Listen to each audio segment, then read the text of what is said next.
आज हम लोग जैन दर्शन विभाग में बैठकर हम लोग जैन दर्शन के कुछ गंभीर तत्वों पर विमर्श कर रहे हैं। तो हम लोगों के मन में विचार आया कि क्यों ना इस चर्चा को आप सभी के साथ साझा किया जाए। मेरे साथ हैं जैन दर्शन विभाग के आचार्य प्रोफेसर वीर सागर जैन जी, जिनसे आप सभी लगभग परिचित हैं। मैं आज आपसे एक जिज्ञासा मेरी है और प्रायः लोगों की रहती है। हम लोग जब शास्त्र पढ़ते हैं, हमने सर्वार सिद्धि ग्रंथ पढ़ा, तत्वार सूत्र ग्रंथ पढ़ा।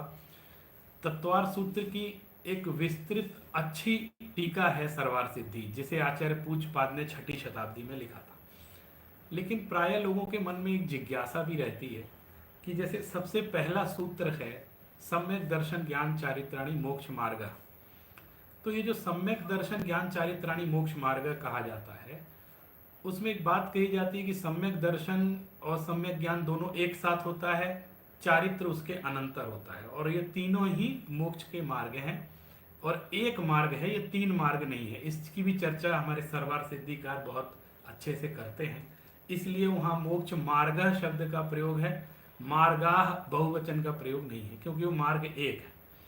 लेकिन मन में एक प्रश्न है कि जब सम्यक दर्शन होता है, यहाँ पर हम लोग सब समझते हैं कि दर्शन शब्द जो है वो श्रद्धा के अर्थ में प्रयुक्त होता है। तो ये जो सम्यक दर्शन जीव को होता है, उसी समय सम्यक ज्ञान होता है। लेकिन बिना किसी भूमिका के, बिना किसी ज्ञान के अभ्यास के ये सम्यक दर्शन सीधे कैसे हो जाता है? क्या इसके लिए हमको कोई ज्ञान की प्राप्ति करनी, या ज्ञान के प्रति कोई अभ्यास करना पड़ता है, या सम्यक ज्ञान जैसा हमको उसमें अपने बुद्धि को लगाना पड़ता है? तो इस चर्चा के लिए मैं निवेदन करना चाहता हूँ आदरणीय प्रोफेसर वीर सागर जी से कि ये जो समस्या आती है, इसका क्या समाधान है? क्या हम कोई ज्ञान का अभ्यास करें कि पहले सम्यक दर्शन हो जाए तब सम्यक ज्ञान हो ही जाएगा, उसकी चिंता छोड़ दें, कुछ ना करें? ऐसा कुछ है क्या? कृपया आप मार्गदर्शन करें। देखो भाई अनिकांत जी, मैं आपका ये जो प्रश्न है वो बहुत ही ज़्यादा महत्वपूर्ण है। और मेरा ऐसा अनुभव है, मुझे ऐसा लगता है कि बहुत लोग इस चीज़ को ठीक से नहीं समझ पा रहे हैं। और हम आज इसीलिए उन सब के सामने इस चीज़ को थोड़ा स्पष्ट करना चाह रहे हैं। और मैं अपनी बात को शुरू करने के लिए ज़रा इसी प्रश्न की 1 मिनट में भूमिका बनाना चाहता हूँ। ये जानना बहुत ज़रूरी है। देखो, ज्ञान का महत्व, ज्ञान बहुत महत्वपूर्ण है। ये आपने खूब सुना होगा, पढ़ा होगा, जगह जगह लिखा होता है, हर किताबों में लिखा होता है। ज्ञान महान है, ज्ञान ज्ञान ज्ञान, सब लोग धन कन कंचन राज सुख, ऐसे ज्ञान के गीत गाने वाले आपको बहुत मिलेंगे। लेकिन आज मैं गंभीरता से सबसे अपने अपने हृदय पर हाथ रख के ये सोचने को प्रेरित करना चाहता हूँ कि क्या वे सचमुच ज्ञान का महत्व स्वीकार करते हैं। क्योंकि मैं ये देख रहा हूँ कि ज्ञान का महत्व कहते तो हैं, मना नहीं करते हैं। कोई भी कहे तो हाँ जी सिर हिलाते हैं, लेकिन अंदर में वो ये ज्ञान के महत्व को नहीं समझ पा रहे हैं। और इसीलिए हमारे आत्मा का हित भी नहीं हो रहा है, इसीलिए हमें सत्य का साक्षात्कार नहीं हो रहा है। क्योंकि सत्य के साक्षात्कार के लिए जो सबसे ज़रूरी चीज़ है वो ज्ञान है। और ज्ञान का महत्व कोई बताता भी है ना, तो ज़्यादा से ज़्यादा लौकिक क्षेत्र में महत्व बता के रह जाता है। आध्यात्मिक क्षेत्र में भी वो बहुत ज़्यादा महत्वपूर्ण है, मुक्ति मार्ग में भी वो बहुत महत्वपूर्ण है। इस बात को लोग बहुत ही रेयर समझ पा रहे हैं। मैं इस बात को ऐसे कहता हूँ, जहाँ से आपने शुरू किया वहाँ पर आता हूँ अब मैं, कि मोक्ष मार्ग में हमको क्या करना है। तो संपूर्ण जिनवाणी, संपूर्ण द्वादशांग एक मत है कि हमें 3 काम करने हैं: सम्यक दर्शन, सम्यक ज्ञान, सम्यक चारित्र। यानी हमें हमारी श्रद्धा ठीक करनी है, हमें हमारा ज्ञान ठीक करना है, हमें हमारा चारित्र ठीक करना है। इस बात को ऐसे समझो कि जैसे कोई एक अनार होता है, उसमें सारे दाने ठीक है लेकिन 3 दाने खराब हो जाते हैं, तो 3 दाने हम फेंक देते हैं। ऐसे ही आत्मा में अनंत गुण हैं, वे सब शुद्ध हैं, निर्मल हैं, अस्तित्व वस्तुत्व आदि गुणों में कोई डिफेक्ट नहीं आया, जैसा सिद्धों के हैं वैसे ही स्वभाव से ही है। हमारे 3 गुणों में डिफेक्ट आया है, श्रद्धा, ज्ञान और चारित्र। जैन आचार्यों का कहना है ये 3 ठीक करो। अब इसके आगे का जो स्टेप है वो बहुत महत्वपूर्ण है। श्रद्धा ठीक करनी है, ज्ञान ठीक करना है, चारित्र ठीक। लेकिन इसमें एक गजब की बात इस टीकाओं में लिखी गई है, सम्यक दर्शन ज्ञान चारित्राणि मोक्ष मार्ग में, कि 3 ठीक करना है, लेकिन 3 ठीक करने का पुरुषार्थ एक में होना है, ज्ञान में ही पुरुषार्थ होना है।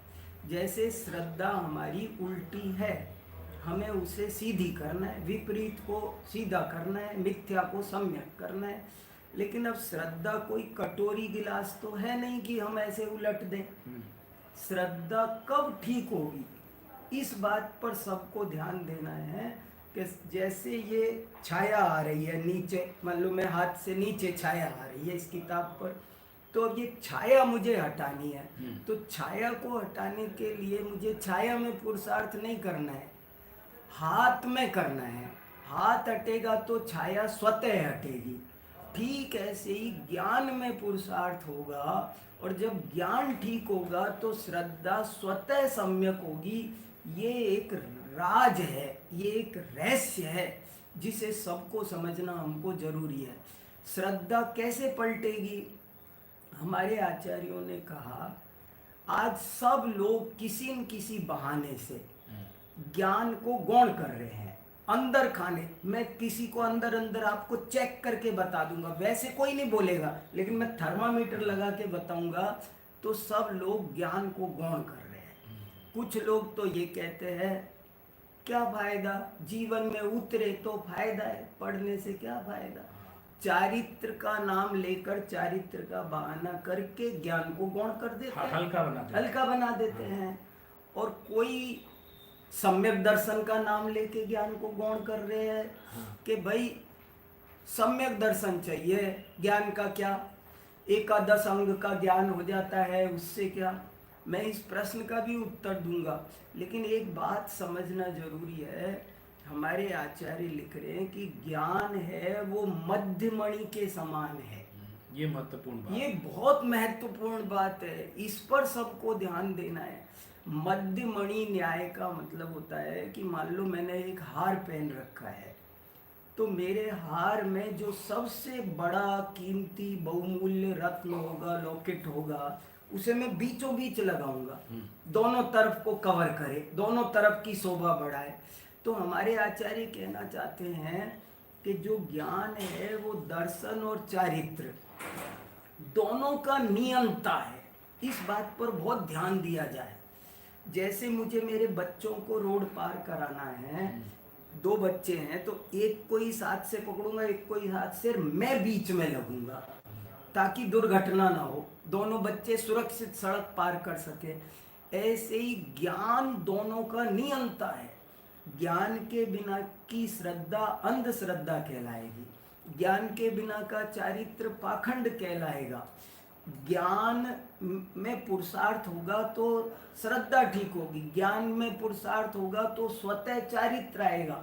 ये एक बहुत बड़ा रहस्य है जिससे जैसे डॉक्टर साहब एक समस्या है जो प्राय लोग चर्चा करते हैं, वो मैं आपके सामने रखना चाहता हूँ। जैसे आपने कहा ज्ञान का महत्व है वो मध्य मणि के समान है, और देहली दीपक न्याय की तरह वो दोनों तरफ प्रकाशित करता है। लेकिन जैसे आपने दोनों बात की, एक सम्यक दर्शन के विषय में, सम्यक चारित्र के विषय में। इस सम्यक चारित्र के विषय में प्रायः मैंने ऐसा सुना है, खासकर जो चारित्र को धारण कर रहे हैं साक्षात, उनसे भी मैंने सुना है कि वो ये कहते हैं कि ज़्यादा ज्ञान व्यान के चक्कर में जो पढ़ता है वो चारित्र धारण नहीं कर पाता। मैं प्रैक्टिकल बात कि जैसे यदि जैसे जो पंडित हैं हाँ। वो लोग चारित्र धारण इसलिए नहीं करते हैं क्योंकि उन्होंने शास्त्र पढ़ लिए हाँ। और वो हाँ। बहुत प्रवचन तो बहुत ऊंचे ऊंचे करते हैं, हाँ। लेकिन संयम इतना सा भी धारण नहीं कर पाते हैं, ना मुनि दीक्षा ले पाते हैं, हाँ। ना व्रतादि ग्रहण करके हाँ। प्रतिमाएं भी ग्रहण नहीं करते हैं। हाँ। तो इतना शास्त्र पढ़ के क्या फायदा। हाँ। इसलिए वो कहते हैं कि शास्त्र में ज्यादा पढ़ो, पहले संयम धारण करो, हाँ। शास्त्र का अभ्यास तो धीरे धीरे होता रहेगा। बहुत बढ़िया। तो इस समस्या के बारे में ये ऐसा कहते हैं, तो क्या ये सही है? हाँ, इसके पीछे क्या अभिप्राय है? बराबर। देखो, दोनों ही एक मिथक है, गलत भ्रांतियां हैं, मिथ्या मिथक हैं। मतलब बहुत बड़ी भ्रांति समाज में चलती है कि ज्ञान होगा तो चारित्र नहीं होगा, जी। पर वास्तव में तो ज्ञान होगा तो चारित्र सचमुच होगा। ज्ञान में ही कोई वीकनेस है जिसकी वजह से चारित्र दो वजह से होगा। या तो आप अंधश्रद्धा से कर लो, भगवान भरोसे, किसी न किसी परलोक के लोभ में, इसमें उसमें भय और आशा से कोई चारित्र पाल सकता है, या वो उसकी अंडरस्टैंडिंग क्लियर हो जाए तो वो चारित्र पाल सकता है। अंडरस्टैंडिंग क्लियर तो चारित्र को खींचती है, ज्ञान तो चारित्र को खींचता है। ऐसे ही श्रद्धा भी चारित्र को, ज्ञान भी श्रद्धा को भी करेक्ट करता है, क्योंकि आप जैसा जानोगे वैसा ही मानोगे। इसका मतलब ये हुआ कि जो ये कहते हैं कि ज़्यादा पढ़ना लिखना नहीं चाहिए, ज़्यादा शास्त्र का अभ्यास करोगे तो तुम चारित्र ग्रहण नहीं कर पाओगे। हाँ। मैं प्रैक्टिकल वाली बात बता रहा हूँ, हाँ। सैद्धांतिक नहीं। हाँ। कहते चारित्र ग्रहण नहीं कर पाओगे। हाँ। और उदाहरण भी दे देते हैं, बड़े बड़े पंडित ऐसे हैं जो हाँ। बहुत शास्त्र को जानते हैं लेकिन चारित्र ग्रहण नहीं कर पा रहे। हाँ। तो क्या इसमें वो सारा आरोप ज्ञान पर लगा देते हैं हाँ। कि चूंकि वो ज्ञानी हो गए, पंडित हो गए, इसलिए चारित्र ग्रहण नहीं कर पा नहीं रहे। नहीं नहीं नहीं। और मैंने ज्यादा शास्त्र अभ्यास नहीं किया, मैंने सीधे चारित्र ग्रहण कर लिया। हाँ। तो क्या जो चारित्र नहीं ग्रहण कर पा रहे हैं, मैं हाँ। उनकी बात कर रहा हूँ, हाँ। तो उनके ज्ञान में कोई दोष है क्या? हाँ, अभी कमी है उनके ज्ञान में। जैसा भाव भाषण, जैसी निर्मलता आनी चाहिए, वैसी नहीं है। जैसे अपन अभी चर्चा कर रहे थे कल कि भाई झूठ क्यों नहीं बोलना चाहिए, तो अब कोई इस बात को सचमुच समझने वाला चाहिए कि झूठ बोलने में क्या हानि है, मायाचार करने में क्या। अगर व्यक्ति को ये समझ में आ जाए कि झूठ बोलना, मायाचारी करना, कपट करना, ये दूसरे की हानि नहीं है, ये मेरी हानि है, उसके बाद वो नहीं कर सकता। जब हमको चीज़ें समझ में आने लगती, हमें क्या गड़बड़ क्या हो रही है, बड़ी दिक्कत हो रही है। मैं समझ तो ये रहा हूँ कि झूठ बोलने से जीवन चल रहा है, झूठ बोलने से व्यापार अच्छा चल रहा है, उसके बिना काम नहीं होता, और अब मैं झूठ छोड़ना चाह रहा हूँ। श्रद्धान गलत है। श्रद्धान गलत है। हाँ। और श्रद्धान इसलिए गलत है क्योंकि ज्ञान में क्लियरिटी नहीं है, अंडरस्टैंडिंग गलत है। अगर ज्ञान बिल्कुल क्लियर हो जाए तो श्रद्धा भी क्लियर हो जाए और तदनुकूल प्रवृत्ति भी बहुत सही हो जाए। अब मैं एक दूसरी बात, हाँ। जो समस्या है, हाँ। जैसे प्रायः लोग जो स्वाध्याय को महत्व देते भी हैं, हाँ। वो सम्यक दर्शन पर बहुत जोर देते हैं, और हर जगह शास्त्रों में भी सबसे पहले सम्यक दर्शन ही होता है, ऐसा कहा गया, और सम्यक दर्शन की बहुत महिमा बतलाई गई। हाँ। तो बहुत शास्त्र पढ़ने से क्या भेद विज्ञान हो जाए उतनी ही बहुत है, हाँ। और बहुत शास्त्र अभ्यास करने से क्या फायदा, हाँ। ऐसा कहते हैं। हाँ। और कहते हैं तिल तुष मात्र भिन्नम, इतना कह करके वो शिवभूति मुनि मोक्ष चले गए। और जैसे शेर की पर्याय में भगवान महावीर को सम्यक दर्शन हुआ था, तो शेर ने कौन सा शास्त्र का स्वाध्याय किया था? वो जिनवाणी पढ़ता था या किसी स्कूल गया था, एक अक्षर का उसको ज्ञान नहीं था, लेकिन उसको सम्यक दर्शन हो गया। तो सम्यक दर्शन तो कोई अलौकिक चीज है, वो शास्त्र के पढ़ने से नहीं आती है, ऐसा भी एक परंपरा चल रही है। हाँ। और ऐसा कहकर शास्त्र के अभ्यास की जो हमारे प्राचीन आचार्यों ने प्रेरणा दी है, उसमें कुछ न कुछ हल्कापन आ जाता है। बहुत बहुत बहुत ही ज़्यादा महत्वपूर्ण चर्चा है और बहुत शांति से इस पर चिंतन करना चाहिए। देखो, एक प्रश्न तो ये है कि सम्यक दर्शन पहले लिखा है, ऐसे तर्क देते हैं कि सम्यक दर्शन हो तो ही सम्यक ज्ञान होता है, ज्ञान दर्शन पहले है, इसलिए एक तो सम्यक दर्शन पूर्वक और कई कहते हैं साथ साथ होता है, युगपत होते युगपत हुए। एक साथ होगा। तो मैं उसका एक बहुत बढ़िया सबको विवक्षा बताना चाहता हूँ कि वास्तव में मोक्ष मार्ग में ये क्रम एक विशेष प्रयोजन से डाला है, दर्शन ज्ञान चारित्र। पर सच्चा क्रम जो है, उत्पन्न होने का जो क्रम है, वो क्रम ज्ञान दर्शन चारित्र है। सब जगह लिखा है, जैसे समय सार में 17वीं गाथा में कैसे रत्नत्रय प्रकट होता है, और ऐसे नहीं 10 गाथाओं में आपको ज्ञान दर्शन चारित्र मिलेगा। 17वीं गाथा कहती है, जय नाम कोवि पुरिसो रायाणम जानी ऊण सद्दहदी। ये बहुत खास बात है, जानी ऊण सद्दहदी, जान कर श्रद्धा करता है, बिना ज्ञात्वा श्रद्धाति। अगर वो जानता नहीं है तो श्रद्धा नहीं हो सकती है। ये एक बड़ी बात है। सब जगह आपको नाण दंसन चरितम मिलेगा। और फिर ऐसे क्यों लिखा कि साथ साथ होते हैं? तो उसके लिए मैं एक बहुत बढ़िया दृष्टांत देता हूँ। जैसे पिता और पुत्र एक साथ होते हैं, एक साथ होते हैं का मतलब क्या होता है? जिस दिन पुत्र होता है उसी दिन मैं पिता बनता हूँ। मैं पिता उस दिन, उसके पहले मैं पिता नहीं हूँ। मैं भले 30 साल का हो गया, लेकिन पुत्र जिस दिन, जिस क्षण पुत्र पैदा होगा उस क्षण मैं पिता कहलाऊंगा। तो कहने में ये विवक्षा आई कि तुम पिता पुत्र एक साथ हुए, पर वास्तव में एक साथ नहीं हुए। पिता 30 साल पहले होता है। पिता तो हो ही, हाँ, नहीं, वो एज ए व्यक्ति, उसका जन्म तो पूर्व में हो ही चुका है। ऐसे ही इस बात को भी सब लोगों को, इस भ्रांति को दूर करना चाहिए कि ज्ञान दर्शन एक साथ होते हैं, सम्यक दर्शन सम्यक ज्ञान एक साथ होते हैं।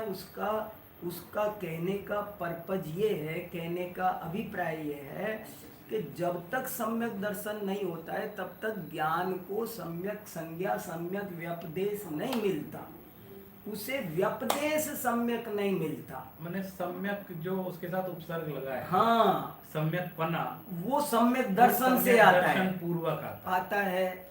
तो पर होता वो पहले है। जैसे ज्ञान और सम्यक ज्ञान, हाँ, 2 तरह की बात है। हाँ, तो पहले ज्ञान, हाँ, फिर हो गया सम्यक दर्शन, हाँ, फिर सम्यक दर्शन पूर्वक जो ज्ञान होगा वो सम्यक ज्ञान, ऐसा क्रम है। तो इस दृष्टि से देखें हम, हाँ, तो इसका मतलब ये है कि जो सम्यक दर्शन के 2 भेद किए गए हैं, हाँ, निसर्गज और अधिगमज, हाँ, उसमें ये बात समझाई जाती है वाह, कि ये बहुत अधिगमज बढ़िया ही होता है। वाह, गजब की बात है। अधिगमज का अर्थ ये क्या? तो आपने बहुत ही बढ़िया बात और अच्छा पुष्ट किया।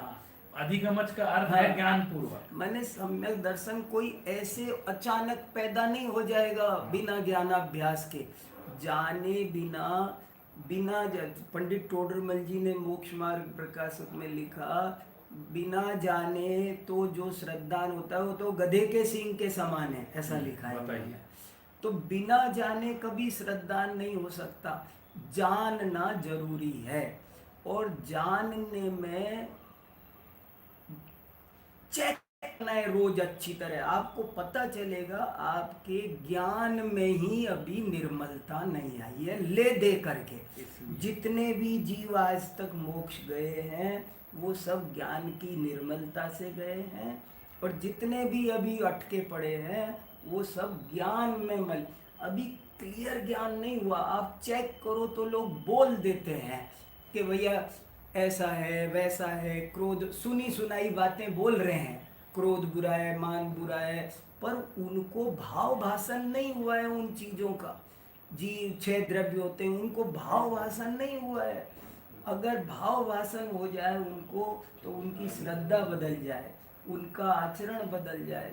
इसलिए ज्ञान बहुत ज़्यादा महत्वपूर्ण है, ये सबको समझना चाहिए और ज्ञानाराधना में ध्यान देना चाहिए, उसी से ज्ञान श्रद्धान ठीक होगा, उसी से चारित्र ठीक होगा। ये बहुत इम्पोर्टेंट बात है। नहीं, ये बहुत बहुत अच्छी लगी।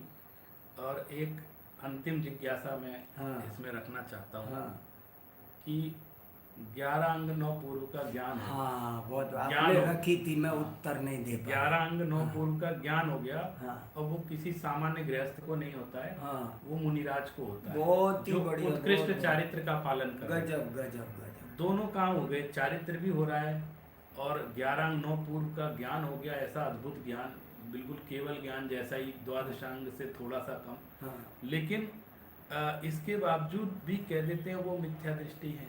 बहुत गजब की बात है। कौन बहुत सी गजब। बात का फर्क वो रह गया? बहुत यानी गजब है। मैं श्रद्धान के अर्थ में नहीं, मैं ज्ञान में क्या ज्ञान फर्क? में क्या फर्क रह ये गया? बहुत बढ़िया। अभी कहा कि भाई ज्ञान होना चाहिए। ज्ञान ज्ञान अत्यंत निर्दोष हो तो श्रद्धा चारित्र दूषित नहीं रह सकते, क्योंकि ज्ञान का ही इफेक्ट श्रद्धा में है, ज्ञान का ही सुपरिणाम चारित्र है। अब ये प्रश्न आया कि ऐसा क्यों कहते हैं? शास्त्रों में भी जगह जगह कहा कि 11 अंग का ज्ञान हो जाता है और जीव फिर भी मिथ्या दृष्टि रह जाता है, अभव्य जीव को भी हो जाता है। तो और किसी को तुष्मासम घोषंतों से ही कल्याण हो जाता है। तो ज्ञान तो ये बहुत महत्वपूर्ण प्रश्न फिर है, और इसका भी उत्तर हम सबको बहुत ध्यान देकर समझना चाहिए। ज्ञान प्राप्ति के प्रयोजन भी अनेक होते हैं। क्यों ज्ञान प्राप्त करें? कितने ही लोग ज्ञान तो प्राप्त करते हैं, लेकिन वो उनका इरादा गलत होता है। उनके पास में भेद विज्ञान का प्रयोजन नहीं होता है, भेद विज्ञान की दृष्टि नहीं होती है उनके पास में। उन्हें आत्महित की दृष्टि नहीं होती है। उन्हें सत्य समझना, आत्मा का हित करना, इस भावना से कोई ज्ञानाभ्यास नहीं करता है। जो 11 अंग का ज्ञान करता है उसमें गड़बड़ क्या होती है कि वो रट लेता है। जैसे अपने यहाँ बहुत बच्चे आते हैं, पीएचडी कर लेते हैं, श्रावकाचार पर पीएचडी कर लेते हैं, सम्यक दर्शन पे पीएचडी कर, सम्यक दर्शन पर पीएचडी कर लेते हैं, पूरा का पूरा। अच्छा, छोटे छोटे बच्चे समय सार की गाथाएं कंठस्थ कर लेते हैं, कई ग्रंथ याद, कई ग्रंथ का, तो उनको पूरा समय सार कंठस्थ हो गया। तो अब उनको तो समय सार का अरे उन्होंने कंठस्थ की है, माँ बाप ने कराई है, उनको प्रोत्साहन मिला है। तो कई बार जीव देखा देखी, किसी अन्य प्रयोजन से, कोई मुझे पीएचडी मिलेगी, मुझे पुरस्कार, जैसे समझ लो मुझे जैन दर्शन में लेक्चरर बनना है, तो मैं आपके यहाँ जैन दर्शन में आचार्य करूँगा और टॉप करूँगा, गोल्ड मेडल जीतूंगा, पीएचडी करूँगा, सारे ग्रंथ आप पूरा तत्वार्थ सूत्र आपको कंठस्थ सुनाऊंगा, परीक्षा मुक्त सुनाऊंगा, मैं जितने ग्रंथ है सब आपको, मेरी बुद्धि तेज होगी, क्षयोपम तो मैं आपको आत्मख्याति और सब टीकाएं कंठस्थ सुना दूंगा, पांडित्य पूरा आ जाएगा। तो ऐसे ये बहुत फिर ध्यान देने लायक कि ज्ञान बहुत जीव कर लेता है, लेकिन निज हित की भावना से नहीं करता है, भेद विज्ञान की दृष्टि से। उसके पास वो चश्मा नहीं होता, उसका प्रयोजन अन्यथा होता है, वो प्रयोजन अन्यथा होने के।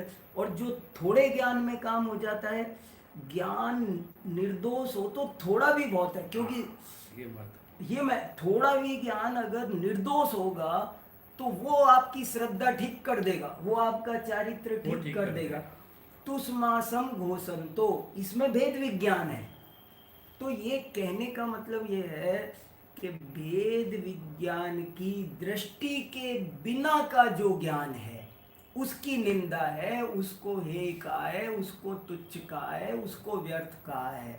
यदि भेद विज्ञान, जैसे फिर वही पंडित टोडरमल जी ने इसका भी उत्तर दिया कि कई बार जीव बहुत ज्ञान प्राप्त कर लेता है, इतना बढ़िया उपदेश देता है कि दूसरे को सम्यक दर्शन हो जाए उसको सुन करके, लेकिन स्वयं उसे भाव भाषण नहीं होता। तो ऐसे ज्ञान को कहा कि इससे कुछ नहीं होगा, लेकिन वास्तव में तो ज्ञान ही हमारे आपके जीवन का आधार है, मूलाधार है।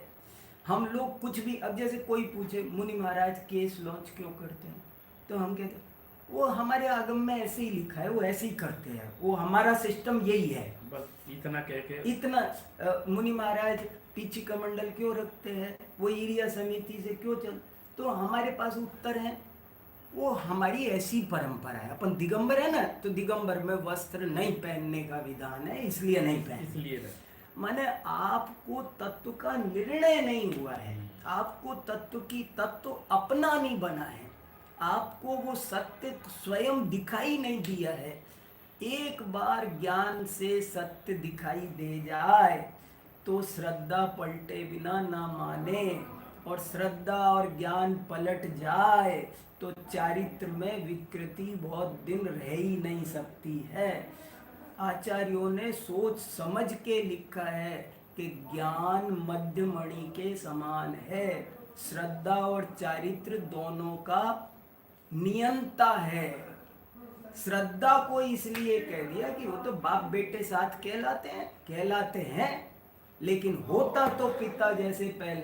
सब जगह लिखा है जान करके ही श्रद्धान होगा, जाने बिना श्रद्धान नहीं होगा। कर विचार तो पाम, श्रीमद रायचंद्र ने 10 जगह, मोक्ष मार्ग प्रकाशक में 245 बार विचार शब्द आया है, विचार करें कि तुम विचार कर, तू विचार कर, मैंने तुझे ऐसे बताया, संसार के दुख बताए, कसाय के दुख बताए, तो ये जीव जब स्वयं विचार करेगा, स्वयं निर्णय करेगा, आपको चोरी करने में हित भाषित होता है।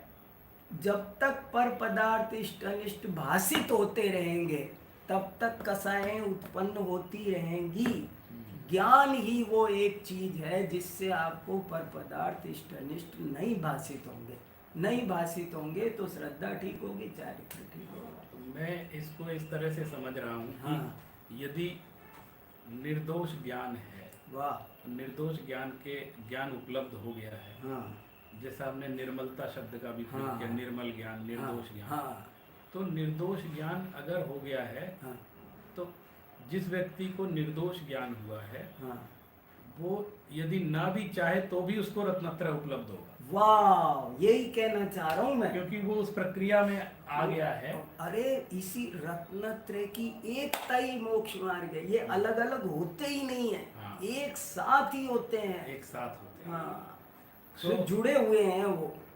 एक चीज और अभी हाँ, मन में आ रही है कि हमारे यहाँ ज्ञानी शब्द कहते हैं, ज्ञानी, हाँ, और ज्ञानी शब्द के हम कई अर्थ लगा सकते हैं। हाँ, हाँ, हाँ, तो यहाँ हम ज्ञानी शब्द का क्या अर्थ लगाएंगे जो आज चर्चा चल रही है? बहुत बढ़िया, मैंने छोटा सा लेख लिखा है, ज्ञानी और अज्ञानी का अर्थ। जी जी, उसमें ज्ञानी अज्ञानी के 9 अर्थ लिखे, 9 अर्थ लिखे। एक अर्थ तो ये है कि जिसमें ज्ञान गुण हो वो ज्ञानी है, बाकी अज्ञानी। तो पुद्गल धर्म अधर्म आकाश काल अज्ञानी है, और सभी जीव ज्ञानी, जीव ज्ञानी, ज्ञान गुण। दूसरी विवक्षा ये है कि जिसको सम्यक दर्शन हो जाए वही ज्ञानी है, नहीं तो ज्ञानी नहीं है। सम्यक दर्शन होना चाहिए तभी ज्ञानी है, और जिनको मिथ्या दर्शन है वे सब अज्ञानी है। अब धीरे धीरे विवक्षा आगे बढ़ती जाती है। अब एक तरफ 2 सम्यक दृष्टियों में से भी एक ने देश व्रत ले लिए और एक ने नहीं लिए, तो कहा जाएगा तू तो अज्ञानी है, कहेगा तू सम्यक दृष्टि है, व्रत नहीं ले सकता, देख उसने व्रत लिए वो है ज्ञानी। तो फिर एक ने ग्रह छोड़ा, तो वो जो जिसने एक देश व्रत लिए वो भी अज्ञानी हो गया, उसकी दृष्टि, उसकी अपेक्षा से। एक अपेक्षा से आप चलोगे तो जब तक केवल ज्ञान नहीं हो, 4 ज्ञान हो जाए गौतम गणधर तक भी, तो ये कहलाएगा कि केवल ज्ञानी ही ज्ञानी है और बाकी सब अज्ञानी है। तो ज्ञानी और अज्ञानी की विवक्षाएं भी ऐसे बदलती जाती है। तो यहाँ जो हम आज जिस ज्ञान की चर्चा कर रहे हैं, हाँ, वो चतुर्थ गुण स्थान वाला ज्ञान, भेद विज्ञानी है, वेद। हाँ, हम आज जिस ज्ञानी की बात कर रहे हैं, अभी हमारे जीवन में गुण स्थान नहीं बढ़ रहे हैं, अभी धर्म ध्यान की शुरुआत नहीं हो रही है। धर्म की शुरुआत करने के लिए ज्ञान की आराधना बहुत जरूरी है। ये दीपावली का ये संदेश, हर त्योहार का ये ज्ञान के संदेश। प्रति। हाँ, और हमारे जो मंदिर हैं वो भी ज्ञान के ही मंदिर कहलाते हैं। बिल्कुल बिल्कुल। अरे पूज्यपाद आचार्य ने तो इष्टोपदेश समाधि तंत्र सब में यस्य स्वयं स्वभावाप्तिरभावे कृत्स्न कर्मण तस्मै संज्ञान रूपाय नमोस्तु, उन्होंने कहा जो ज्ञान की आराधना करते करते स्वयं ज्ञानमय बन गए, उसी का नाम परमात्मा है। मैं उसको प्रणाम करता हूँ। मैंने परमात्मा की एक ही परिभाषा बताई कि ज्ञान की आराधना करते करते करते करते वो तो ज्ञानमय हो गए। मय हो गया है, बिल्कुल। तो वो ज्ञानमय बन जाना ही, मतलब मेरा ये बहुत अच्छा अनुभव है कि लोग देखा देखी बोलते हैं, पढ़कर बोलते हैं, उनके पास में कोई स्वयं निर्णय नहीं किया न्याय से युक्ति से, उनको जैसा वस्तु स्वरूप है वैसा समझ में नहीं आया। समझ में आ जाए। और आचार्य समंत भद्र ने युक्त अनुशासन के 5वें श्लोक में और एक गजब की बात लिखी है। ये लिखा है कि अगर आपको सचमुच समझ में आ जाए तो आप दूसरे को भी सहज समझा पाओगे। आप खुद नहीं समझ रहे हो। जैसे मैंने बताया ना, कोई पूछता है तुम्हारे मुनि कपड़े क्यों नहीं पहनते हैं, तो अब मेरे पास कोई उत्तर नहीं होता है, मुझे नहीं, खुद ही नहीं समझे। हम कभी भी, हमको कोई भी बहका सकता है। कोई कहे ज्ञान दुख का कारण है तो हम मान जाएंगे, हाँ ज्ञान दुख का। बौद्ध दर्शन में ज्ञान को दुख का कारण माना। ज्ञान और आत्मा भिन्न भिन्न, इन सब चीज़ों का हमने युक्ति से न्याय से स्वयं निर्धार नहीं किया है। ऐसा लिखा है आचार्यों ने, स्वयं निर्धार करे तो सहज ही श्रद्धा चारित्र में। चलिए, बहुत बहुत धन्यवाद। आज हम लोगों ने आज ही नहीं बल्कि हम लोग लगभग प्रतिदिन जब विभाग में हम लोग, हमारे कक्षा नहीं होती है, हम लोग आपस में बैठते हैं, तो इस तरह की ज्ञान चर्चा प्रायः शास्त्र के आधार पर हम लोग आपस में करते ही रहते हैं। लेकिन आज ये महत्वपूर्ण चर्चा थी तो हम लोगों को लगा कि ये चर्चा और लोगों को भी इसका लाभ प्राप्त होना चाहिए। हम लोग इस विषय पर गंभीरता से विचार करें, क्योंकि आज हम ज्ञान की उपयोगिता तो समझाते हैं, हाँ। और ज्ञान का महत्व भी समझते हैं, लेकिन उसकी दिशा हमारी गलत है। हाँ। और हम ज्ञान का जो हमारा प्रयोजन है वो भी हमारा मोक्ष मार्ग का प्रयोजन ना होकर अन्य लौकिक प्रयोजन अधिक हो गए हैं, जहाँ कहीं कहीं हमारे प्रमाद के कारण भी हम ज्ञान को उपेक्षित कर देते हैं। इतना महत्वपूर्ण होते हुए भी यदि हमसे शास्त्र पढ़ते नहीं बनते, या हमारा क्षेपक्षम ठीक नहीं है, हम उस दिशा में मेरी रुचि नहीं है, हाँ। तो भी हम कह देते हैं कि शास्त्र पढ़ने से क्या, सम्यक दर्शन ही ज़्यादा इम्पोर्टेंट है, हाँ। और हम तो वही प्राप्त कर ले उतना ही बहुत है, ये सब हमारे बस की बात नहीं है। तो हमारे बस की नहीं है इसलिए हम उसकी उपेक्षा कर देते हैं कि उसकी जरूरत ही नहीं, हाँ। ऐसा कह देते हैं।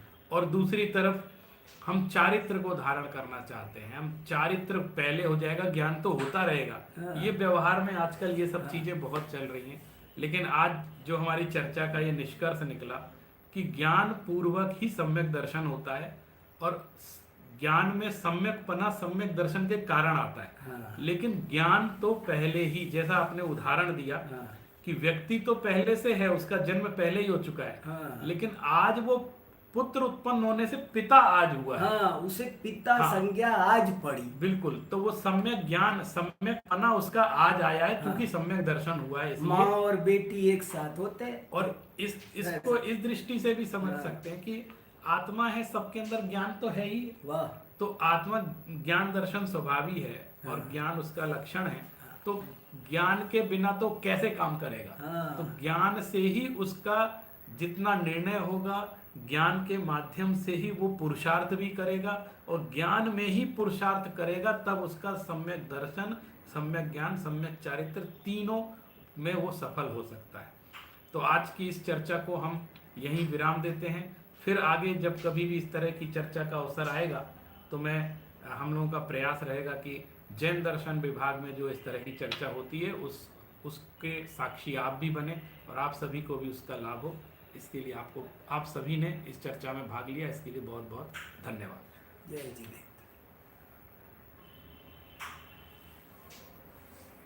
आधे घंटे से ऊपर होगी।